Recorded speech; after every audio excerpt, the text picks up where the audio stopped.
नमस्कार। Real estate की दुनिया में ना आजकल एक सवाल हवा में तैर रहा है और वो ये कि साल 2026 में भारत का अगला ग्रोथ किंग कौन होगा। अच्छा, तो हालिया रिपोर्ट्स तो कुछ ऐसा इशारा कर रही हैं कि सारी नजरें एनसीआर और कोलकाता पर होनी चाहिए। पर क्या कहानी इतनी सीधी है?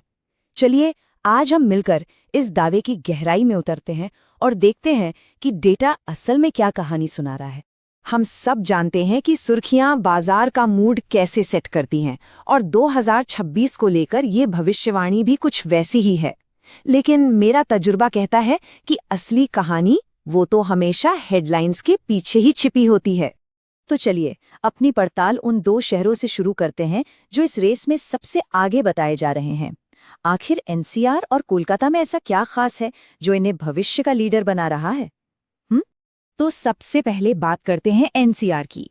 अनुमान ये है कि यहाँ प्रॉपर्टी की कीमतों में 15% तक का एक जबरदस्त उछाल आ सकता है। ये एक ऐसा आंकड़ा है जिसे कोई भी नजरअंदाज नहीं कर सकता। सही कहा ना?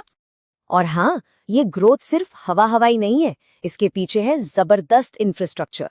सोचिए, नई नई एक्सप्रेसवे, एयरपोर्ट्स और तेजी से बनते कमर्शियल हब्स, ये सब मिलकर एनसीआर को एक असली इन्वेस्टमेंट पावर हाउस बना रहे हैं। अब रुख करते हैं सिटी ऑफ जॉय यानी कोलकाता की ओर। और यकीन मानिए, यहाँ की कहानी शायद और भी ज्यादा दिलचस्प है।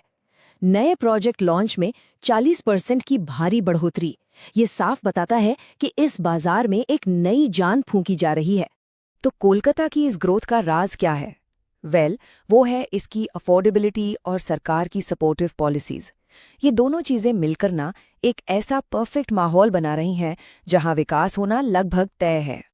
तो अब तक की कहानी तो काफी मजबूत लग रही है ना?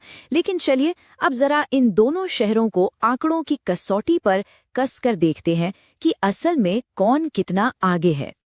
अब जरा इस चार्ट को देखिए। ये है सेल्स वेलोसिटी इंडेक्स। आसान भाषा में ये बताता है कि किसी शहर में घर कितनी तेजी से बिक रहे हैं। और यहाँ साफ दिख रहा है कि एनसीआर और कोलकाता दोनों ही नेशनल एवरेज से बहुत बहुत आगे निकल चुके हैं। तो मतलब सारे आंकड़े एनसीआर और कलकत्ता की ही तरफ इशारा कर रहे हैं। ऐसा लगता है कि 2026 के विजेता हमें मिल चुके हैं। तो कहानी यही खत्म हो जाती है ना? नहीं, यहीं से कहानी में आता है एक बहुत ही दिलचस्प मोड़। जब हमारी फ्लैट्सकार्ट टीम ने डेटा को और गहराई से खंगाला ना, तो एक ऐसी सच्चाई सामने आई जिसकी शायद किसी को उम्मीद नहीं थी, और इसने पूरी तस्वीर ही पलट कर रख दी। मिसाल के तौर पर हम सब एनसीआर को उसकी मजबूत रेंटल यील्ड के लिए जानते हैं, लेकिन हमारे डेटा ने दिखाया कि हैदराबाद की रेंटल यील्ड तो एनसीआर से भी ज्यादा मजबूत है। ये एक ऐसा डार्क हॉर्स है जो चुपचाप रेस में सबसे आगे निकल रहा था। और ये कहानी सिर्फ हैदराबाद तक ही सीमित नहीं है। जरा इस टेबल को गौर से देखिए। जब हमने न्यू सप्लाई, प्राइस ग्रोथ और एब्जॉर्प्शन रेट जैसे जरूरी पैमानों पर एनसीआर, कोलकाता, हैदराबाद और पुणे को एक साथ रखा, तो एक बिल्कुल ही अलग और कहीं ज्यादा दिलचस्प तस्वीर सामने आई।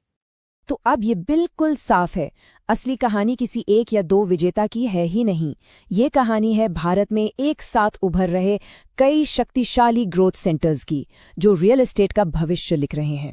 तो इस सारे डेटा और इन नए चैलेंजेस का आखिर मतलब क्या है? फ्लैट्सकार्ट का फाइनल वर्डिक्ट क्या है? चलिए अब इस पूरी तस्वीर को समेटते हैं। तो 2026 की रियल एस्टेट तस्वीर कुछ ऐसी दिख रही है। एनसीआर और कोलकाता यकीनन मजबूत खिलाड़ी हैं, लेकिन वो इस रेस में अकेले नहीं हैं। पुणे और हैदराबाद जैसे शहर असाधारण ग्रोथ दिखाकर सबको हैरान कर रहे हैं। इसका सीधा मतलब यह है कि असली मौका हेडलाइंस के पीछे छिपा है। किसी एक शहर पर दाव लगाने से कहीं ज्यादा समझदारी एक डाइवर्सिफाइड पोर्टफोलियो बनाने में है। और ये एक बात शायद सब कुछ कह देती है। 2026 में सबसे समझदारी भरा कदम सिर्फ भीड़ के पीछे चलना नहीं, बल्कि हर शहर के डेटा की अपनी अनूठी कहानी को समझना है। और यही डेटा है जो हमेशा सही फैसला लेने में मदद करेगा। अगर आपको डेटा के पीछे छिपी ये कहानी दिलचस्प लगे, तो ऐसी ही और भी इनसाइट्स के लिए फ्लैट्सकार्ट को लाइक, शेयर और सब्सक्राइब करना बिल्कुल ना भूलें। और हाँ, एक छोटा सा डिस्क्लेमर, यहाँ दिए गए सभी विचार फ्लैट्सकार्ट के रियल टाइम डेटा और पब्लिक रिपोर्ट्स पर आधारित हैं। बाजार के हालात बदलने पर ये बदल भी सकते हैं। हमारे साथ जुड़ने के लिए धन्यवाद।